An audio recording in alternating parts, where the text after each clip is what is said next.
سلامونه ملګرو، په دې هیله چې ټول به روغ او جوړ اوسېږئ. د روژې د مبارک میاشت مو په خیر وي. موږ تاسې غواړو چې اکسل پروګرام زده کړو، چې په اکسل کې موږ څنګه کار کولی سو، اکسل څنګه کار کوي او اکسل څه شی دی او په څنګه ترتیب او د څه لپاره یې کارولی سو. دا ټول طریقه به سلسله زده کوو. نن راځو لومړی درس شروع کوو. اکسل پروګرام دغه دی. اکسل چې تاسې مایکروسافټ اپیس په خپل کمپیوټر کې انسټال کړئ یا په خپل موبایل کې، بیا تاسې د اکسل پروګرام څخه ګټه اخیستلی سئ. هلته اکسل کولی سئ چې ویې کاروئ. دغه مایکروسافټ اپیس یا اپیس چې خلک ورته وایي، دا چې دی دا د یو څو پروګرامو مجموعه ده یا ټولګه ده. د دې سره راجمع کړي دي، بیا یې مایکروسافټ ورته ویل دي، لکه اکسس دی، پاور پاینټ دی، نوټ دی، دغه رقم اکسل دی، ورډ دی. دا رقم دغه یو څو پروګرامونه چې په دې کې ایډیټینګ کېږي او ته کولی سې خپل ډاکومنټ په خپله طریقه باندې جوړ کړې، سوي کړې، ایډیټ کړې. د دې دپاره دا پروګرامونه دي. د دې ټولګې یا مجموعې ته بیا خلک افیس وایي. نو راځو، کله چې ته لومړی د اکسل پروګرام راخلاص کړې، لکه ما چې څنګه راخلاص کړم، تاسې ته مې دا یو ځای ونښوئ. په مکمله توګه هر څه درته پکې ښیم. اکسل چې ته راخلاصوې، دلته لومړی تا ته وایي چې ریسنټ هغه پیجونه چې تا راخلاص کړي، خو یا تاسې به لومړني نوي یاست، بلانک ورک بک به راخلاص کړئ، یعنې نوی خالي. که چیرې مور ټمپلیټ ته کلیک کړې، دلته ته انټرنیټ ولرې، بیا ته کولی سې داسې یو لیست غواړې هغه راخلاصوې. او که دا رقم لان امورتایزیشن دی او دا اکسپنس ریپورټ دی، مطلب چې څه رقم ریپورټونه هغه ډېر کاریږي، هغه دلته دوی جوړ کړي وي. که چیرې بیا هم ته غوښتل چې نور سرچ کړې، نو بیا ته دلته کولی سې په انلاین توګه نور سرچ کړې، ډاونلوډ یې کړې، بیا هغه ورک بک راخلاص کړې، هغه تر ډېرې اندازې پورې هغه ټمپلیټ یې جوړ سوی، هغه طریقه یې جوړه سوې. خو موږ تاسې بلینک راخلاصوو، معنا خالص ورک بک. کله چې ته دلته راسې دې صفحې ته، دلته لومړی شی چې زه تاسې ته درښیم هغه د دې جوړښت دی، چې دا پروګرام څنګه جوړ دی، چې شي دلته کولی سو او څنګه دلته کار کولی سو. لومړی دلته دا شیټ دی، دا ورک شیټ یا شیټ دغه ته یا ورک بک ورته وایي. دا یوه صفحه ده په دې مخ کې. دا نو ته کولی سې سلایډ ناحیې په توګه باندې لاندې ولاړ سې او کولی سې دلته خپل کار وکړې. که چیرې تا غوښتل دومه صفحه جوړه کړې، په دغه نیو سیټ باندې ته مازې کلیک کولی سې. هر شیټ خپل نمبر لري، لکه سیټ 1 دی، شیټ 2 دی او شیټ 3. دغه رقم هر څومره شیټونه چې ته وغواړې، ته کولی سې دا شیټونه جوړ کړې، یعنې صفحې. لکه موږ تاسې یو کتاب لرو، لومړۍ صفحه ده، دومه صفحه ده، هر ځای ته کولی سې خپل کار سرته ورسوې. اوس لومړی دا لومړی شیټ دی، دا لومړۍ صفحه ده. دلته څه شي لرو موږ تاسې؟ دلته موږ تاسې یو شی لرو چې هغه ته کالم ویل کېږي. کالم داسې په اوږده توګه باندې چې ته دا یو سیل چې دی دا انتخابوې، دې ته کالم وایي. دا په مکمله توګه دا یو کالم دی. دا د اچ کالم دی. دلته حساب له ا څخه شروع دی تر زیډ پورې، او دلته حساب شروع دی له یو څخه تر لاهې تنهې پورې. ته کولی سې چې ولاړ سې.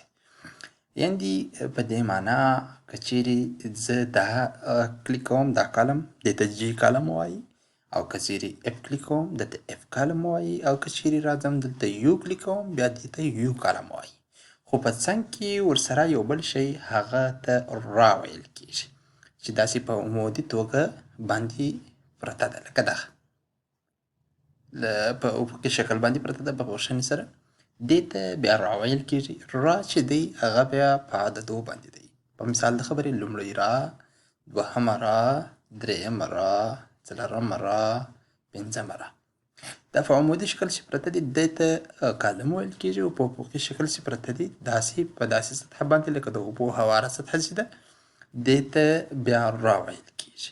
او د دې را او کالم یو ځایوالی چې راغلی، دې ته سیل ویل کېږي، یا یوه برخه، یوه کوچنۍ برخه. لکه زه اوس دا انتخابوم، دا چې دی دا یو سیل دی، خو د دې سیل نوم موږ په داسې توګه اخیستلی سو چې لومړی به د کالم نوم وي او وروسته به بیا د را نوم ته لیکې.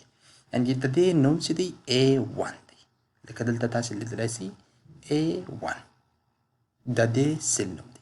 د دې سیل نوم چې دی A2 دی، د دې سیل نوم A3 دی، د دې سیل نوم چې دی، د دې خانې نوم چې دی A4 دی.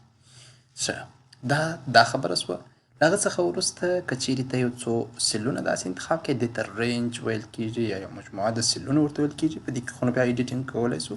هغه نور بیا ټول درته ښیم لکه دا چې دی ټول بار تاسې دلته لیدلی سئ. دلته موږ هر څه ایډیټینګ چې غواړو هغه باید موږ دلته سرته ورسوو. که چیرې موږ غواړو چې یو شی ایډیټ کړو تر ټولو لومړی باید هغه انتخاب کړو او بیا ورباندې هغه خپل کوم عملیې چې دي هغه سرته رسولی سو. لکه دلته دا ټیبونه دي مطلب فایل ټیب دی، انسرټ دی، پیج لی آوټ دی، فارمولا ده، ډیټا ده، ریویو دی، ویو دی. دا ټوله به په ترتیب سره انشاءالله موږ تاسې وایو او ټوله هر څه به چې تاسې کاروئ هغه به موږ تاسې زده کوو په ډېره ښه او پراخه توګه باندې. لومړی دلته یو بل شی درته ښیم. دلته تاسې کولی سئ دغه د اکسل پروګرام چې دی که چیرې تاسې په دې کې په تکلیف واست چې سترګې مو په صحیح توګه باندې کار نه کوو بیا کولی سئ دا زوم کړئ یا یې غټ کړئ او بیا تکشنی کولی هم سئ. همدارنګه چې ډېرې صفحه ډېره برخه تاسو ته معلومه سي خو هر څونه چې تاسې وغواړئ مطلب د دې اندازه تاسې جوړولی سئ. اوس که چیرې دا 100 وي په 100% باندې د دې وي دا بیا په دې رقم باندې میشي. او له دغه رقم یو بل شی چې دی هغه دا خو مې درته وښول چې دا ټول ټیپونه دي او همدارنګه دا لومړۍ صفحه ده او دلته که چیرې موږ تاسې غواړو چې ایډیټ وکړو یا یو څه ولیکو په هر سیل په هر ځای کې مازې هغه ځای انتخاب کړئ او دلته کولی سئ خپل نوم ولیکئ. لکه زه دا یم دلته زه لیکم په بخښنې سره. اوس راځو یوې بلې خبرې ته هغه همدا چې لومړی شی چې موږ تاسې جوړوو یا په اکسل کې کاروو یا په خپل ډاکومنټ دپاره کاروو هغه به نمبرونه وي.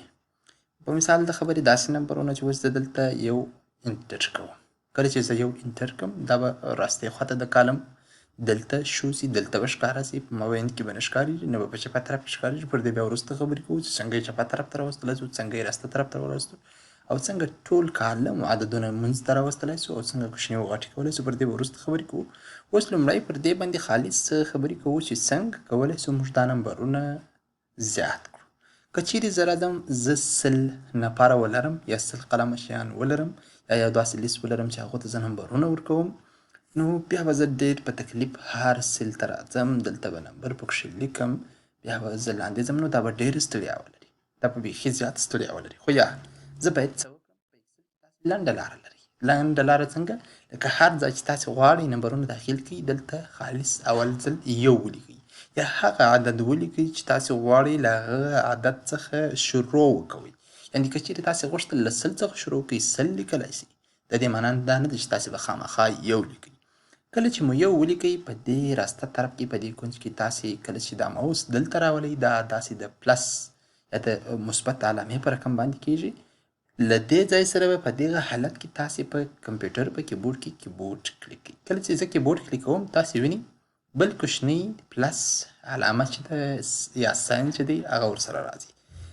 کله چې زه دا کنټرول ورسره کلیک نه کړم یوازې دا ګیر کړم کلیک ورباندې کلیک کړم او داسې لاندې راولم دا به یوازې هغه عدد په ټولو سیلونو کې راته ښکاره کړي راته پرنټ به کړي چې کوم ما په اول سر کې لیکلی او که چیرې زه په دغه حالت کې کنټرول هم ورسره ونیسم دا کوچني د پلس علامه ورسره راغله اوس کلیک کوم ونیسم او لاندې راسم دا یو عدد به یو په بل پسې په صحیح توګه په مستقیمه توګه باندې به دا زیات سي. یعنې داسې په تدریجي توګه په ښه توګه باندې به دا زیات سي.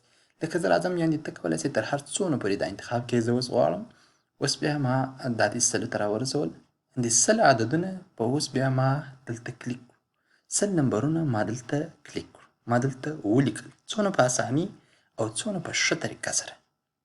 که چیرې بیا هم دغه تاسې هر څونه غوښتل تاسې کولی سئ په هغو اندازه باندې نمبرونه وټاکئ. ښه اوس راځم نمبرونه خو مو ورکړه اوس دلته نومان لیکو یا به دلته تاسې داسې نوم ولیکئ مازې به انټر کلیک کړئ د خپله لاندې سیل ته راځئ. دلته به اوس په مثال د خبرې زه ولیکم صاحب دی لاندې به ولیکم چې علي دی صحیح دی دا رقم به دلته ولیکم چې محمود دی دا رقم. ښه اوس یو بله خبره ده چې اوس په مثال د خبرې موږ غواړو چې دا ساحل چې دی دا موږ غلط لیکلی دی.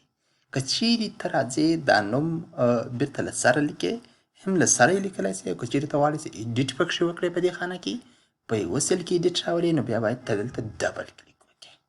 ډبل کلیک دې ته وایي چې کله ته د موس پر هغه ځای ودرې ډبل کلیک وکړې پر یوه ځای باندې 2 کلیکان ووایې دا به دا کرسر دلته وشولي، یعنې د دې معنا دلته به اوس تاته د دې اجازه درکړي چې ته دلته اوس ایډیټینګ کولی سې.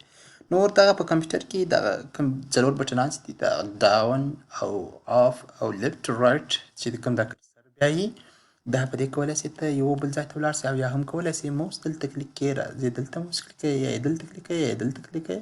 په مثال د خبرې ته دلته اوس ووایه چې زه یا همه غلط لیکلی دي، هسې یو مثال درته ښیم ډبل یې ورکړې دا کولی سې په دې توګه باندې ایډیټ کړې. نو تر دې پورې چې ویډیوګانې ډېرې زیاتې غټې نیسي او پر تاسې باندې هم ونه غمیږي نو د نن ویډیو همدومره بس ده. دا چې ما دا ویډیوګانې داسې په تفصیلي توګه باندې را شروع کړي دي د دې دپاره چې هغه کسان هم ورڅخه زده کړه وکولی سي چې هغو تر اوسه هېڅ زده کړه کړې نه وي. نو بخښنه غواړم له هغو کسانو څخه چې د هغو زیات څه زده وي او غواړي پکښې لږ لږ څه زده کړي د هغو دپاره به دا یو څه سخته وي، خو بیا هم ډېره مننه که چیرې مو دا ویډیو خوښ سوي له خپلو ملګرو سره یې شریکه کړئ.